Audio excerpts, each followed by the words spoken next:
الحمد للہ وکفا والصلاة والسلام علی عباده الذین اصطفیٰ خصوصا علی افضلهم وخاتم النبیین محمد الامین وعلی آلہ وصحبہ اجمعین. اما بعد فاعوذ باللہ من الشیطان الرجیم. بسم اللہ الرحمن الرحیم. رب اشرح لی صدری ویسر لی امری واحلل عقدۃ من لسانی یفقہوا قولی. اللہم ربنا الہمنا رشدنا واعذنا من شرور انفسنا. اللہم ارنا الحق حقا وارزقنا اتباعہ وارنا الباطل باطلا وارزقنا اجتنابہ. اللہم وفقنا لما تحب وترضى. آمین یا رب العالمین. منہج انقلاب نبوی علی صاحب الصلاۃ والسلام پر بحث اور گفتگو سے پہلے ہمیں معین کرنا چاہیے کہ انقلاب سے مراد کیا ہے. لفظی معنی انقلاب کے ہیں بدل جانا، تبدیل ہو جانا. قاف لام بے کا مادہ عربی میں اسی کے لیے آتا ہے، اور دل کو جو قلب کہتے ہیں عربی میں، غالباً اس کی وجہ یہی ہے کہ یہ ہر وقت بدلتا رہتا ہے. اسے چین نہیں ہے کسی ایک حالت پر. کبھی یہ سکڑ رہا ہے، کبھی یہ پھیل رہا ہے. جسم کے ہر عضو کے لیے آرام ہے، لیکن اس کے لیے آرام نہیں. یہ قلب ہر دم بدلنے والی شے. قلبہ باب تفعیل سے آئے گا، قلبہ یقلبو، تو کسی اور شے کو بدل دینا. اور انقلاب باب انفعال میں اس کا خاصہ یہ ہے کہ خود اپنے اندر اثر پذیری، کسی چیز کا تأثر قبول کرنا. تو انقلاب کے معنی ہوں گے خود بدل جانا، خود تبدیل ہو جانا، خود لوٹ آنا، خود پلٹ آنا. یہ بھی اس کے مفہوم میں شامل ہے. یہ تو لفظی مفہوم ہوا. اصطلاحی طور پر اگرچہ لفظ انقلاب اردو میں اور ریولوشن انگریزی میں، یہ تقریباً ہر شے کے ساتھ ایڈ ہو جاتا ہے. ذہنی انقلاب، فکری انقلاب، اخلاقی انقلاب، سیاسی انقلاب، معاشی انقلاب، تعلیمی انقلاب، جس چیز کے ساتھ آپ چاہیں لفظ جو ہے ایڈ کر دیں.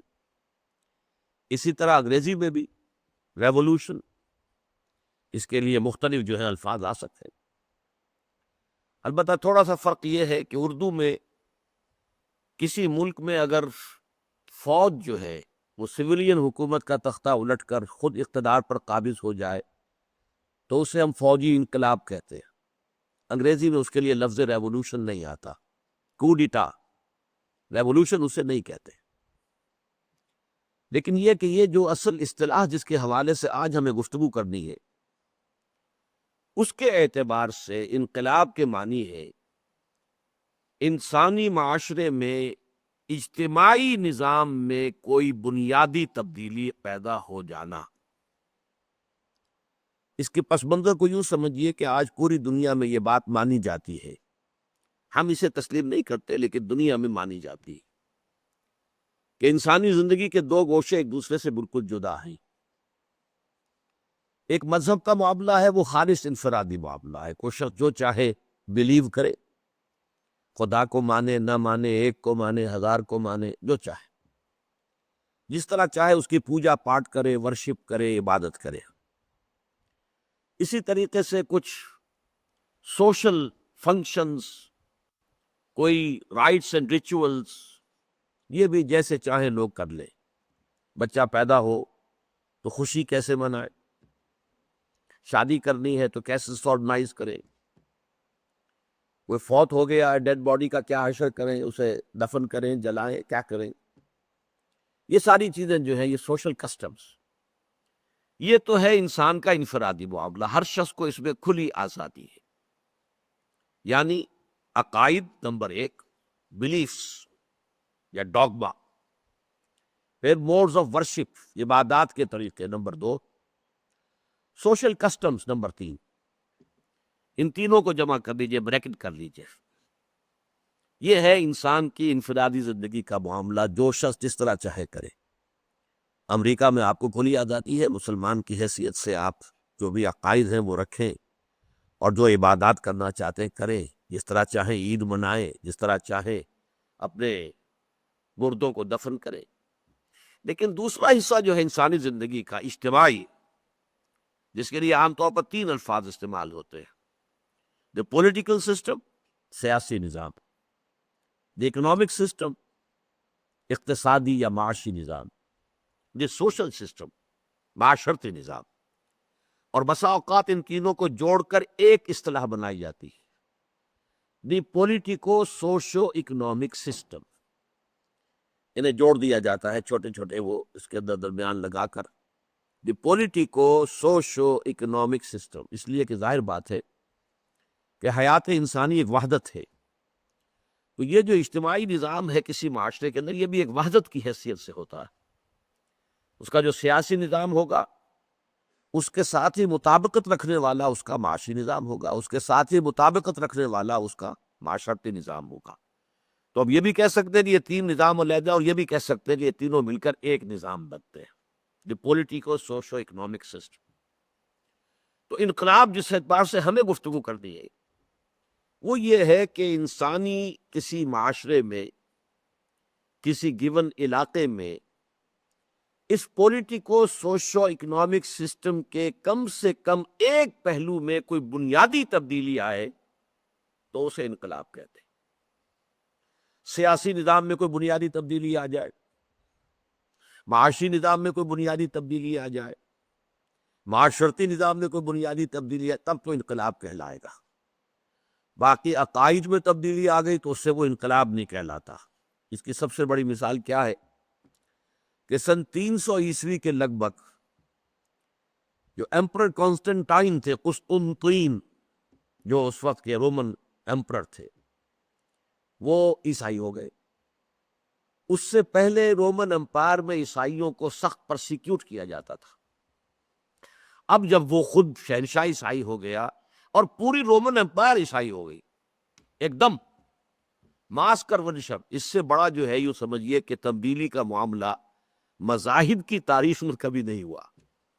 ایک پوری کی پوری عظیم سلطنت جو ہے وہ اس نے اپنا مذہب تبدیل کر لیا، لیکن اسے کبھی بھی ریولیوشنز کی فہرست میں نہیں گنا گیا، اس لیے کہ جو پولیٹیکل سوشو اکنامک سسٹم تھا وہ جو کا تو رہا، وہی بادشاہت رہی، وہی فیوڈل سسٹم رہا، وہی جو ان کے ہاں طور طریقے تھے سب رہے، کوئی بنیادی تبدیلی آئی نہیں۔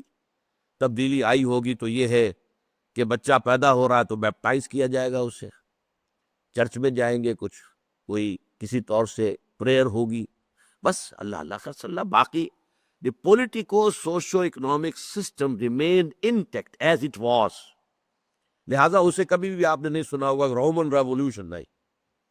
البتہ یہ کہ اس کے برعکس فرانس کا انقلاب کچھ 250 برس پہلے آیا تھا، وہ واقعتاً انقلاب تھا، اس لیے کہ سیاسی نظام میں ایک بہت بڑی تبدیلی آئی، بادشاہت کے نظام کا خاتمہ، جمہوریت کے دور کا آغاز، بڑی تبدیلی تھی۔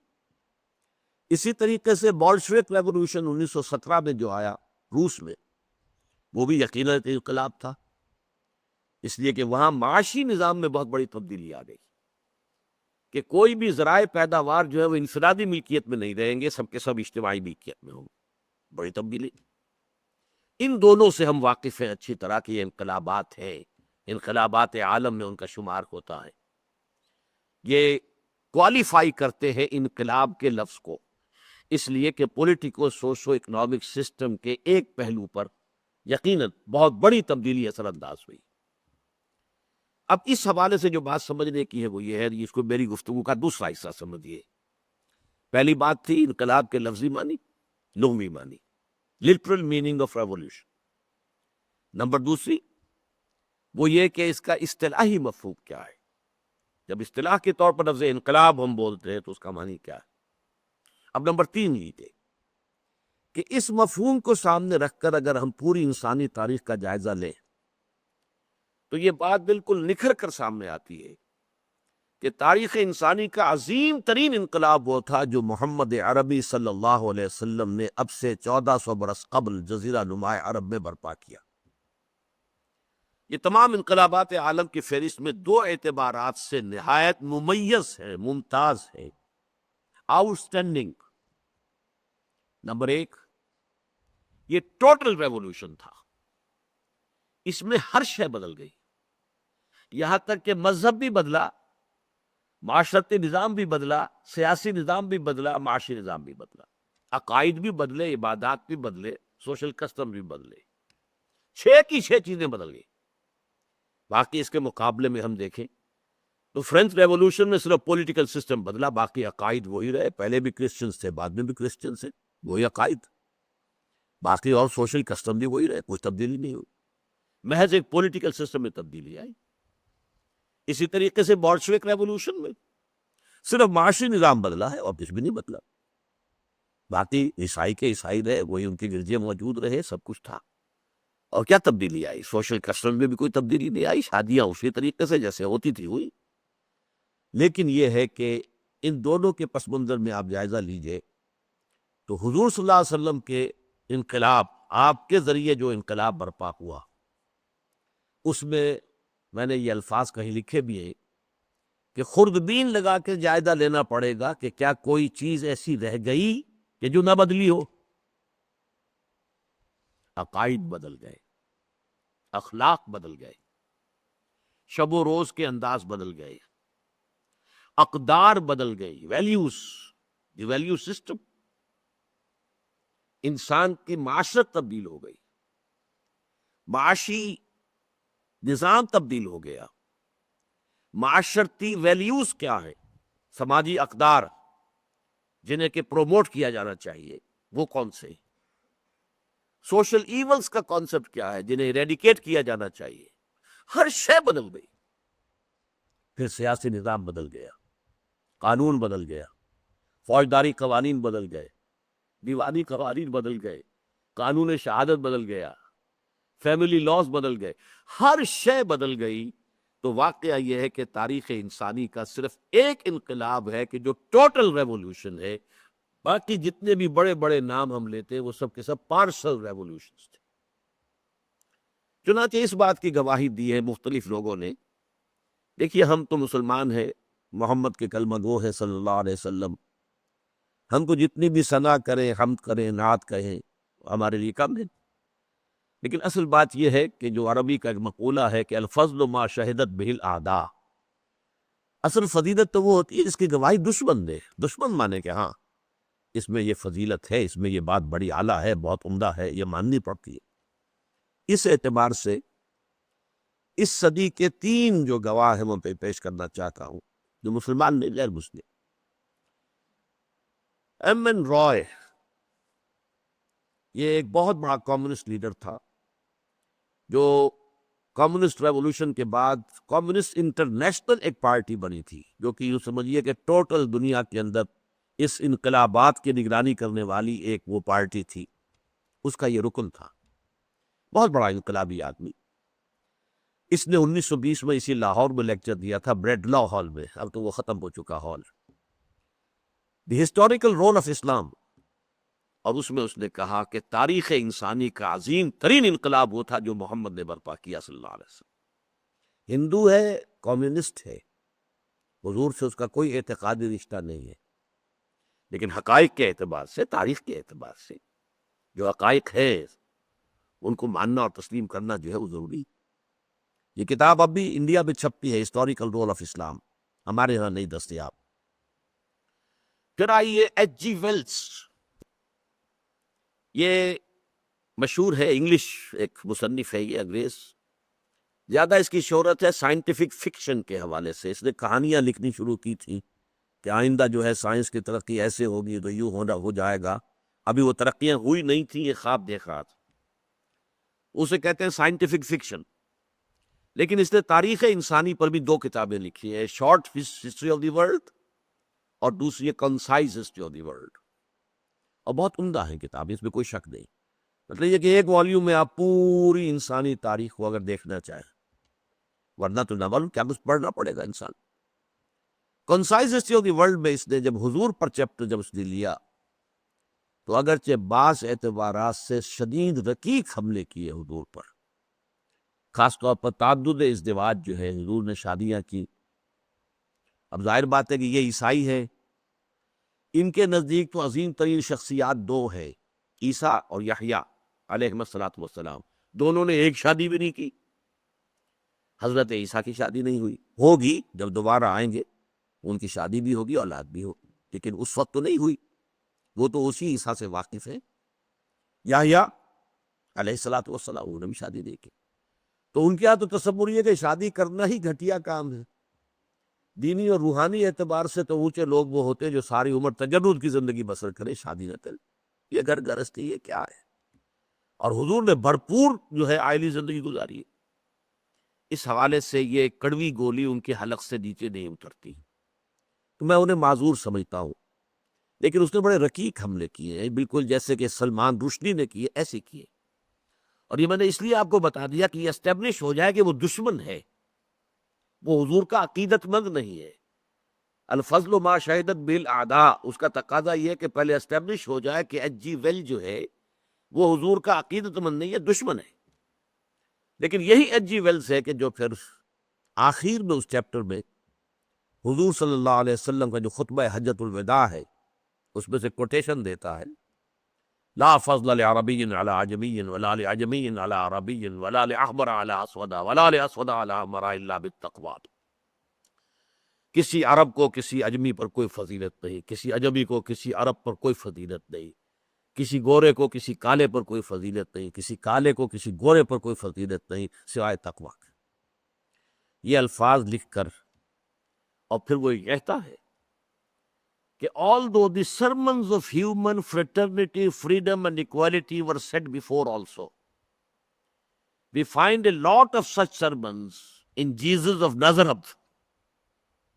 یعنی اگرچہ انسانی مساوات، حریت اور اخوت کے وعظ تو دنیا میں پہلے بھی بہت کہے گئے تھے، چنانچہ حضرت مسیح ناصری، حضرت مسیح علیہ الصلوۃ والسلام کو وہ جیسس آف نازرت کہتے ہیں۔ ناصرہ گاؤں ہے کہ جہاں ان کی پیدائش ہوئی تھی، تو جیسس آف نازرت کے ہاں بھی بڑے سرمنس تو ہے، but it must be admitted that it was Muhammad صلی اللہ علیہ وسلم who for the first time in human history established a society based on these principles۔ محمد وہ پہلی شخصیت ہے پوری انسانی تاریخ کی جنہوں نے تاریخ انسانی کے دوران پہلی مرتبہ ان اصولوں پر ایک معاشرہ بالفعل قائم کیا۔ تو واس کہنا تو بہت آسان ہے، لیکن قائم کرنا، ہیومن ایکویلٹی، فریٹرنیٹی اور فریڈم، تو یہ ایک بہت بڑے دشمن کی اور شاطم رسول کی گواہی ہے نظام کے اعتبار سے۔ باقی جو بھی اس نے حملے کیے ہیں وہ علیحدہ ہے، ان کو چھوڑ دیجیے۔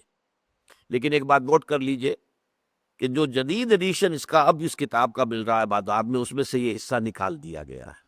مصنف تو مر گیا، بہت عرصہ ہوا، اب جو نئے ایڈیٹرز ہوتے ہیں تو وہ ایڈٹ کرتے ہیں کتاب کو، تو ان کے حلق سے یہ کڑوی گولی اتنی نہیں کہ یہ بات کیسے ہم شائع کر دیں۔ لہذا کہیں آپ کو آپ جا کر دیکھیں وہ concise history of the world اور اس میں یہ الفاظ نہ ملیں تو آپ مجھ سے سوء ظن آپ کو ہو جائے۔ لیکن یہ کہ وہ نسخے جو ہیں سابقہ ایڈیشنز کے وہ ہماری جو پرانی لائبریریاں ہیں ان میں مل جاتے ہیں، Punjab university library, public library مل جائے گا۔ تیسری گواہی ڈاکٹر مائیکل ہارٹ کی ہے، یہ 1980 کے لگ بھگ کتاب شائع ہوئی تھی، دی 100، a selection and gradation of the 100 most influential personalities of human history۔ پوری انسانی تاریخ میں سے پہلے سلیکشن کیا کن کن لوگوں نے تاریخ کے دھارے کے رخ کو موڑا ہے، پھر یہ جو چن لیے 100 آدمی چن لیے اس نے کہ اس طریقے سے انہوں نے تاریخ کے اوپر اثر ڈالا، اس کے رخ کو موڑ دیا۔ پھر ان میں گریڈیشن، ان میں سب سے زیادہ کس نے اثر ڈالا، سب سے بڑی تبدیلی کون لے کر آیا، وہ نمبر 1، پھر نمبر 2، پھر نمبر 3، یہ گریڈیشن ہے 100، پھر نمبر 100 پر بھی چلا جائے گا، اور یہ شخص نمبر 1 پر حضور کو لا رہا ہے صلی اللہ علیہ وسلم۔ although he is a Christian، اب بھی وہ مسلمان نہیں ہوا، زندہ ہے۔ امریکہ میں یہ کتاب چھپی تھی مینہٹن میں 1980 میں، لیکن اس نے کہا ہے کہ میں عیسائی ہوں اور میں یہاں مسیح کو وہ لے گیا حضرت مسیح علیہ السلام کو نمبر 3 پر، میں یہاں نمبر 1 پر محمد کو لا رہا ہوں صلی اللہ علیہ وسلم. Naturally I O an explanation. تو فطری طور پر میرے ذمے ہے کہ میں اس کی توجیح بیان کروں کہ کس وجہ سے میں محمد کو نمبر 1 پر لے آیا صلی اللہ علیہ وسلم. گویا کہ تاریخ انسانی کا عظیم ترین فرد جس نے تاریخ کے رخ کو موڑا ہے سب سے بڑھ کر، وہ تو محمد ہے صلی اللہ علیہ وسلم. تو اس نے کہا this is because he is the only person, the only, یہ ذرا انڈر لائن کر لیں ذہن میں، ایک ہی شخص ہے، he is the only person supremely successful in both the religious and the secular fields. وہ جو میں نے شروع میں آپ کو بتایا تھا، 3 چیزیں ادھر 3 چیزیں ادھر، عقائد، عبادات اور کچھ سوشل کسٹمز، یہ 3 جمع کر لیجئے، یہ مذہبی زندگی ہے، آزادی ہے ہر فرد کو. اور social system, economic system, political system, ان 3 کو جمع کر لیجئے، یہ سیکولر لائف ہے ان کے کہنے کے مطابق. اس کا کسی مذہب سے کوئی تعلق نہیں. اب وہ کہتا ہے کہ عظیم انسان جتنے بھی تاریخ میں ہم نے دیکھے، وہ یا تو ادھر اونچے ہیں تو ادھر ان کا کوئی مقام نہیں، یا ادھر کو اونچا مقام ہے تو ادھر کوئی حیثیت نہیں، یا کروخے لوگ ہیں. گوتم بدھ ہے، مذہب بہت بڑا پیدا کیا، حکومت ریاست کے تو کوئی اصول نہیں دیے، نہ بنائی، نہ کوئی مثال قائم. حضرت مسیح نے مذہب تو بہت بڑا کھڑا کر دیا، لیکن ریاست، حکومت تو کوئی نہیں بنائی، شادی بھی نہیں کی. اس اعتبار سے شخصیت یکرخی ہوئی. اسی طریقے سے دوسری طرف جائیے، اسکندر اعظم بہت بڑا فاتح تھا، کہاں مقدونیہ اور کہاں دریائے بیاس پنجاب کا پہنچ گیا، لیکن اخلاقی روحانی اعتبار سے آپ زیرو بھی نہیں کہہ سکتے، اسے مائنس میں لے کے جانا پڑے گا. اس کا برعکس اٹیلا، بہت بڑا ہن، جو بہت بڑا کانکرر تھا، وہ منگولیا اس علاقے سے چل کر جو ہے وہ ڈینیوب کی وادی تک پہنچ گیا، یورپ تک پہنچ گیا فتح. لیکن انتہائی وحشی خوخار لوگ، ان کا مذہب سے، اخلاق سے کیا تعلق؟ تو اگر ادھر بہت اونچے تو ادھر زیرو، ادھر بہت اونچے تو ادھر زیرو. ایک ہی شخص ہے، اس کا قاعدہ ہے کہ جو دونوں میدانوں میں انتہائی کامیاب. یہ میں نے 3 گواہیاں آپ کو دی ہیں، اس لیے کہ ٹوٹل ریولوشن، میرا جو پروپوزیشن ہے جو میں نے آپ کے سامنے رکھی، یہ پوری انسانی تاریخ میں ٹوٹل ریولوشن، ایک کلی انقلاب کی صرف ایک ہی مثال ہے، وہ انقلاب محمدی ہے صلی اللہ علیہ وسلم. دوسری بات جو کہ ممتاز کرتی ہے انقلاب محمدی کو صلی اللہ علیہ وسلم بقیہ تمام انقلابات سے، وہ یہ ہے کہ بقیہ جتنے انقلابات ہوئے ان میں انقلابی فکر دینے والے کچھ اور لوگ تھے، وہ مرد میدان نہیں تھے، میدان میں آ کر قیادت نہیں کر سکے انقلابی پروسیس کی، انقلابی جد و جہد کی، بلکہ میدان میں آ کر انقلاب برپا کرنے والے لوگ بالکل کوئی اور تھے. اور یہ بھی ہے کہ یہ جنریشنز میں مکمل ہوا ہے کام جا کر. والٹیئر، روسو وغیرہ وغیرہ، یہ بڑے اہل قلم تھے، مصنفین تھے، انہوں نے مضامین لکھے، انہوں نے فکر دیا، اس کی بنا پر فرینچ ریولوشن آیا. لیکن یہ ڈیسک ورکر سے لکھنے والے تھے، اللہ اللہ خیر صلی اللہ، مرد میدان تھے ہی نہیں. تو فرینچ ریولوشن جو آیا ہے وہ تو کچھ اوباش لوگوں کے ہاتھوں آیا ہے، اسی لیے نہایت بلڈی ریولوشن، تاریخ انسانی کا انتہائی خونی انقلاب. اسی طریقے سے بولشوک ریولوشن، جرمنی میں اور انگلینڈ میں بیٹھ کر 2 اشخاص کتاب لکھتے ہیں، ایک ڈاس کیپیٹال، مارکس اور اینجلس، فکر انہوں نے دیا، لیکن وہ اپنی زندگی میں کسی ایک گاؤں میں بھی انقلاب نہیں لا سکے. فرانس میں اور انگلینڈ میں وہ انقلاب کبھی آیا ہی نہیں. انقلاب رشیا میں آیا، بولشوکس مونشوکس 2 پارٹیاں بنی، دونوں کی کشاکش بھی تھی آپس میں، لیکن دونوں اس انقلاب کے لیے جو ہے کام بھی کر رہے تھے. آخر میں بولشوکس جو ہے ان کا پلڑا بھاری ہوا، عین وقت پر لینن جو ہے پہنچ گیا، یہ جو کہ اس سے پہلے جو ہے جلا وطنی کی زندگی گزار رہا تھا، ایک مال گاڑی کے ڈبے میں چھپ کر آیا ہے، اور اس نے آ کے انقلاب کی جو ہے وہ قیادت سے بھال لی. تو نہ مارکس کا کوئی تعلق اس سے اور نہ اینجلس کا. اس کے برعکس حضور کا انقلاب ایک لائف سپین میں مکمل، ایک ہی شخص ہے جس نے کہ ابتدائی دعوت دی، ابتدائی فکر دیا. He was all alone when he started his mission. کوئی پارٹی، کوئی امت، کچھ ساتھ میں تھا۔ پہلے دن 4 آدمی ایمان لائے، زوجہ محترمہ حضرت خدیجہ الکبریٰ رضی اللہ تعالی عنہ، چچا داد بھائی جو زیر تربیت بھی تھے، زیر کفالت بھی تھے، حضرت علی رضی اللہ تعالی عنہ، بڑے جگری دوست حضرت ابوبکر صدیق رضی اللہ تعالی عنہ، ایک غلام کے جن کو آزاد کر کے بیٹا بنا لیا تھا، ابو بولا بیٹا زید ابن حارثہ رضی اللہ تعالی عنہ، 1+4 یہ 5 کی جماعت بنی ہے، 5 کا اسرہ بنا کے لیجیے۔ یہاں سے بات شروع ہوئی، اور یہ کہ 10 برس میں تو بمشکل 125 آدمی حضور کے ساتھ آئے۔ وہی شخص ہے جو مکے میں گلیوں میں بھی تبلیغ کر رہا ہے، وہی ایک گھر کو مرکز بنا کر دار ارقم ہے وہاں تربیت کر رہا ہے، اپنے ساتھیوں کی تعلیم دے رہا ہے انہیں، یتلو علیہم آیاتہ ویزکیہم ویعلمہم الکتاب والحکمہ۔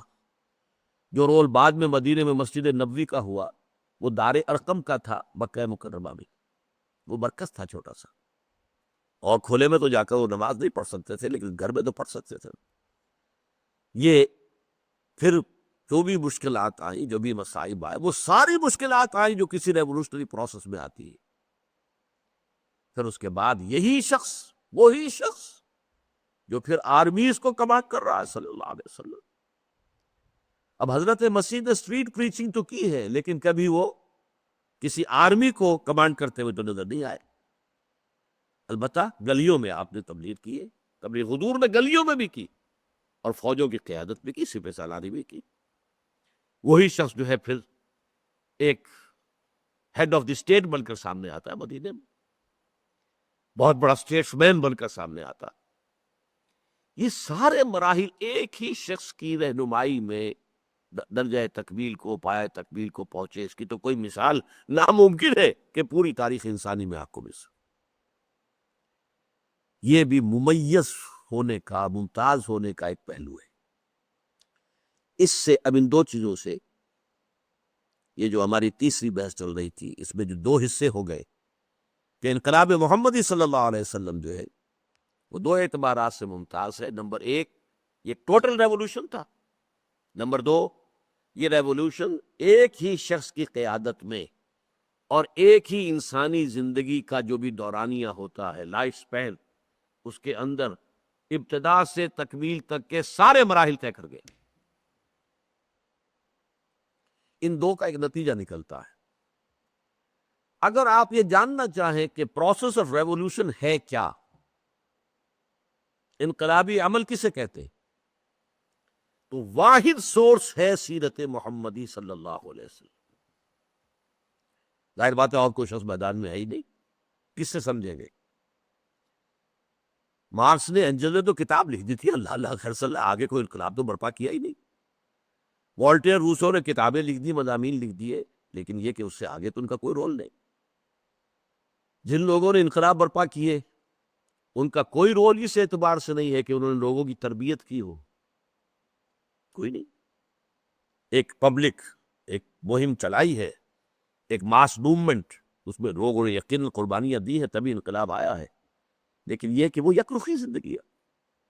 تو اگر کوئی شخص یہ سمجھنا چاہے کہ ایک ریولوشنری پروسیس ہم کسے کہیں، اور اگر کوئی شخص واقعتاً چاہے کہ انقلاب محمدی صلی اللہ علیہ وسلم کو دوبارہ دنیا میں برپا کیا جائے، اس کے لیے تو ظاہر بات ہے لا محالہ، لا محالہ، لا محالہ، اس کے سوا کوئی چارہ کار نہیں ہے کہ وہ سیرت النبی کا مطالعہ کرے۔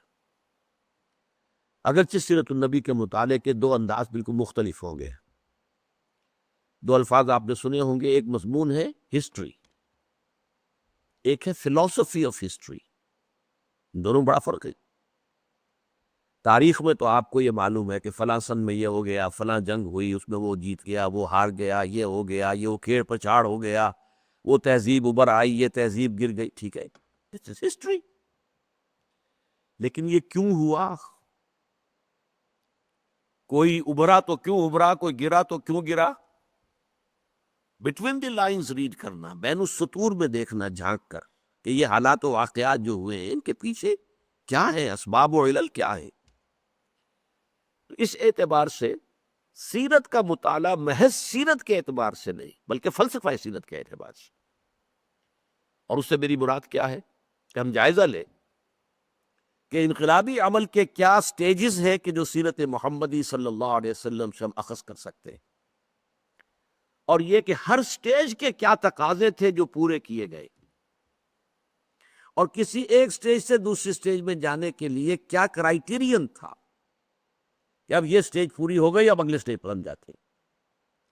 اس لیے کہ بظاہر سیرت نبوی کے اندر تضادات موجود ہیں. یہ بظاہر کے لفظ کو انڈر لائن کر لیں، بظاہر بظاہر. اور ہمارے دشمنوں نے انہیں ہائی لائٹ کیا ہے، نمایاں کیا ہے. چنانچہ بہت بڑا فلسفی تاریخ کا ٹوائن بھی، اس نے ایک زہر میں بھجا ہوا جملہ کہا ہے: محمد failed as a prophet but succeeded as a statesman. محمد ایک نبی کی حیثیت سے تو ناکام ہو گئے، وہ کامیاب تو ہوئے ایک سیاستدان کی حیثیت سے. اب یہ زہر میں بجھا ہوا ہے، لیکن give the devil his due، اس کی بات بھی سمجھنے کی کوشش کریں. تنقید کا یہ ایک خاصہ ہے کہ آپ جس شخص پر تنقید کر رہے ہوں، جس بات پر آپ تنقید کر رہے ہوں، اس کے ذہن میں جھانک کر دیکھیے وہ یہ بات کیوں کہہ رہا، کن حالات میں کہہ رہا ہے، پس منظر کیا ہے. اب یہ جو ہے عیسائی، ظاہر بات ہے وہ بھی عیسائی ہے، فائن بھی. تو جو نبیوں کا کانسیپٹ ان کے سامنے آتا ہے وہ حضرت عیسیٰ حضرت یحییٰ کا ہے، دعوت ہے، تبلیغ ہے. اگر لوگ ستا رہے ہیں تو ان کو معاف کرنا ہے، یہ ہے نا. یہ نقشہ محمد کا مکے میں ہے، مدینے میں تو نہیں. یعنی وہ چاہے مانے یا نہ مانے کہ محمد اللہ کے نبی ہے، لیکن ایک نقشہ ضرور مشابہ ہے نبیوں کے.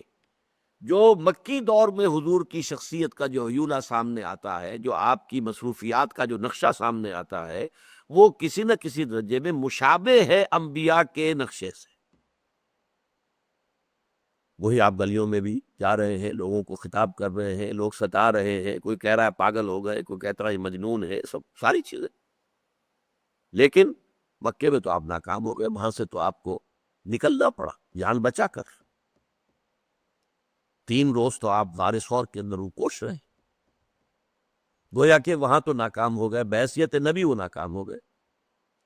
البتہ مدینے میں جو نقشہ سامنے آتا ہے یہ تو اب ایک سپہ سالار ہے، ایک ہیڈ آف دی اسٹیٹ ہے.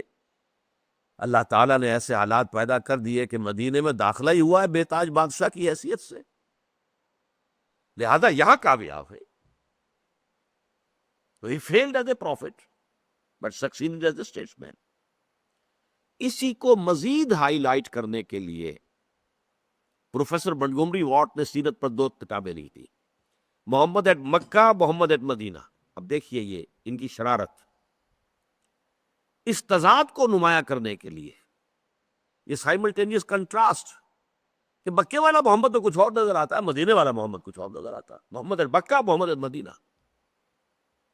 اور مدینے والے محمد کے لیے صلی اللہ علیہ وسلم فدا آباؤنا و امہاتنا، جتنے بھی انگریزی زبان میں کسی انسان کی شخصی مدح و ستائش اور تعریف کے لیے الفاظ ہو سکتے ہیں وہ سپرلیٹو ڈگری میں استعمال کر دیے.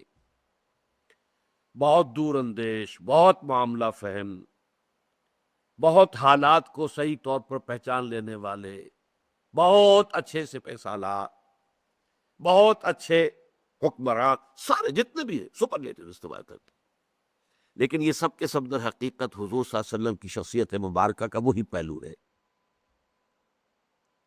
جو پہلو تھا مکے والا اس کے اندر نہیں. اس اعتبار سے میں نے آپ سے کہا ہے کہ یہ تضادات رفع ہوتے ہیں اگر جو فلسفی آف سیرہ ہے اس کو سمجھا جائے. اگر بٹوین دی لائنز آپ سمجھ سکیں گے اور دیکھ سکیں گے، ریڈ کر سکیں گے، تو یہ تضادات رفع ہو جائے.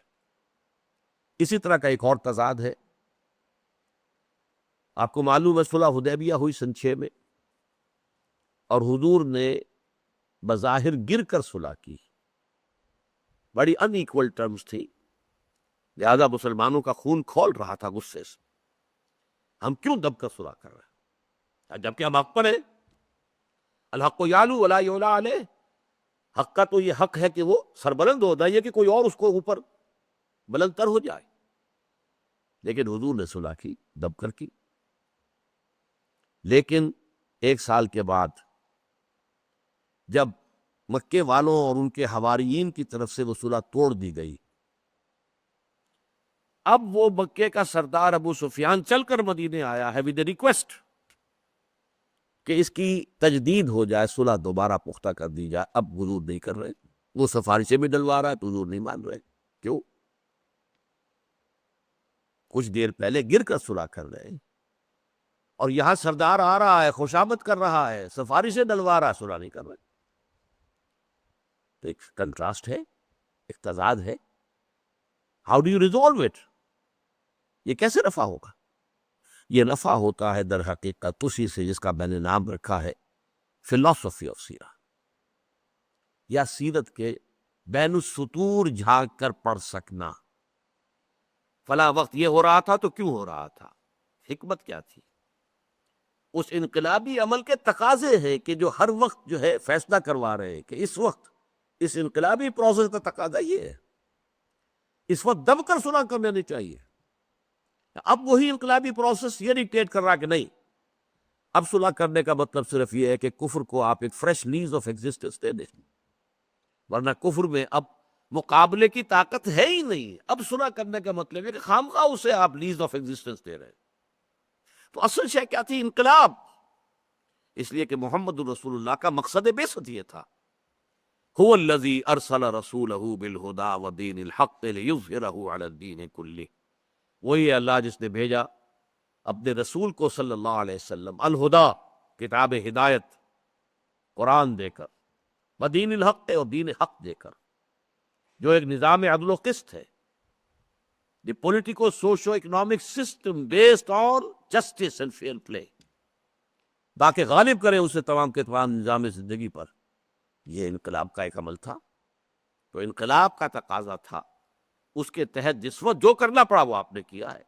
اگر فلسفہ انقلاب سمجھ میں آ جائے گا تو سیرت پوری آپ کے نگاہوں کے سامنے کھل جائے گی، کہیں کوئی اشکال ہی نہیں رہے گا۔ اگر وہ فلسفہ انقلاب سامنے نہیں ہے تو پھر آپ کہیں کہیں رکیں گے، کہیں آپ اپولوجیٹک ہونا پڑے گا آپ کو، جیسے کہ ہمارے کچھ سیرت نگار، یہ جو ہمارا ماضی قریب کا زمانہ ہے، اس میں بہت سے سیرت نگاروں نے بشمول مولانا شبلی اپولوجیٹک انداز اختیار کیا ہے، معذرت خواہانہ انداز اختیار کیا۔ بہرحال یہ تیسری بحث تھی جو مکمل ہوئی۔ نمبر 1 انقلاب کے لفظی معنی، نمبر 2 اس کا اصطلاحی مفہوم، نمبر 3 انقلاب محمدی کے امتیازی خصائص، اور نمبر 4 کہہ لیں ان کا جو منطقی نتیجہ ہے کہ ایک انقلابی عمل کے لیے اگر سورس آپ کو چاہیے تلاش کرنے کے لیے، سمجھنے کے لیے، تو وہ صرف اور صرف سیرت محمدی ہے علی صاحب الصلاۃ والسلام۔ اب آئیے، میں جو بھی آپ کے سامنے انقلابی عمل اور اس کے اعتبار سے حضور کی سیرت کا تجزیہ رکھوں گا، اس کو 2 مرحلوں میں۔ پہلا مرحلہ یہ ہے کہ کچھ سٹیپس ہیں جو میں نے سیرت محمدی سے اخذ کیے ہیں علی صاحب الصلاۃ والسلام، لیکن ان کو میں بیان کرنا چاہتا ہوں مذہبی اصطلاحات میں نہیں، بلکہ جنرل اصطلاحات جن کو آپ سمجھتے ہو، آج کے دور کی اصطلاحات۔ اس لیے کہ جو مذہبی اصطلاحات ہیں ان کے مفہوم میں زمانے کے گزرنے کے ساتھ ساتھ بہت کچھ تغیر و تبدل ہوا ہے، بہت سے الفاظ کے مفہوم اور معنی محدود ہو گئے ہیں، لیکن وہ معنی اس درجے ہمارے ذہنوں میں اور ہماری فکر میں راسخ ہے کہ لا محالہ وہی تصور ان کے ساتھ آتا ہے، محدود مذہبی تصور۔ اس لیے انہی تصورات کے لیے جنرل ٹرمز جو جدید اصطلاحات ہوں ان کے حوالے سے پہلے میں آپ کو سمجھاؤں گا کہ یہ ہے انقلابی عمل کے مختلف سٹیجز۔ پھر جب یہ خاکہ تیار ہو جائے گا تو پھر اس میں ہم رنگ بھریں گے سیرت محمدی علی صاحب الصلاۃ والسلام سے۔ دیکھیے، میں نے جو اخذ کیا ہے سیرت سے، حضور کی سیرت سے صلی اللہ علیہ وسلم، 6 سٹیپس ہیں انقلاب کے، انقلابی عمل کے، جو کسی ملک میں، کسی خطہ زمین میں انقلاب کی تکمیل کے لیے لازم ہے۔ اور پھر ایک 7واں سٹیپ ہے اس انقلاب کے ایکسپورٹ ہونے میں، انٹرنیشنلائز ہونے میں، اس لیے کہ حقیقی انقلاب جغرافیائی یا قومی یا سیاسی حدود کے اندر نہیں رہ سکتا، وہ پھیلتا ہے، وہ جغرافیائی حدود سے نکلتا ہے، وہ قومی حدود سے نکلتا ہے۔ یہ 7واں سٹیپ ہے۔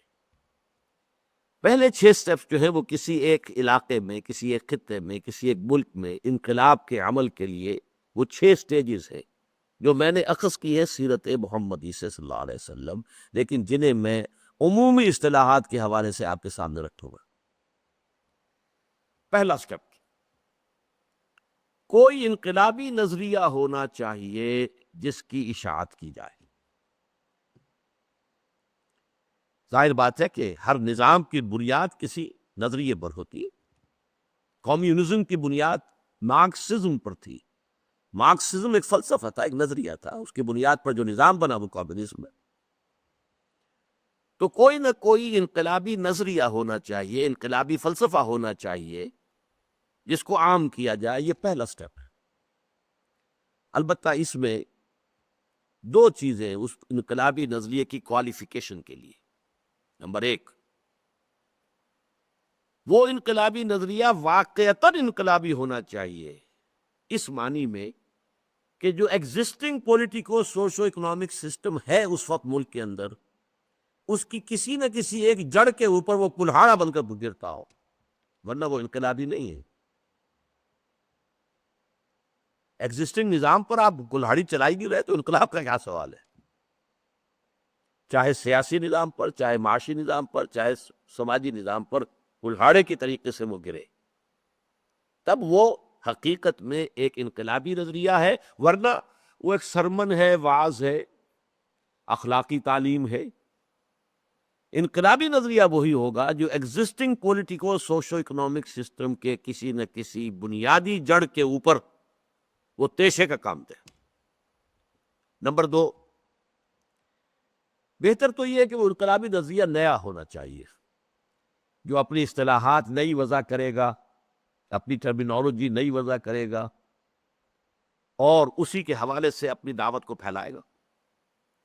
لیکن یہ بھی ہو سکتا ہے کہ کوئی پرانا نظریہ ہو، پرانا فلسفہ ہو، لیکن اگر نظریہ پرانا ہے، قدیم ہے، تو اسے وقت کے، اس زمانے کے جو ایڈیم ہے اور جو ذہنی سطح ہے اس پر اثر نو، اس کی تعبیر اور اس کو اصطلاحات جدیدہ کے حوالے سے لوگوں کے سامنے پیش کرنا ہوگا۔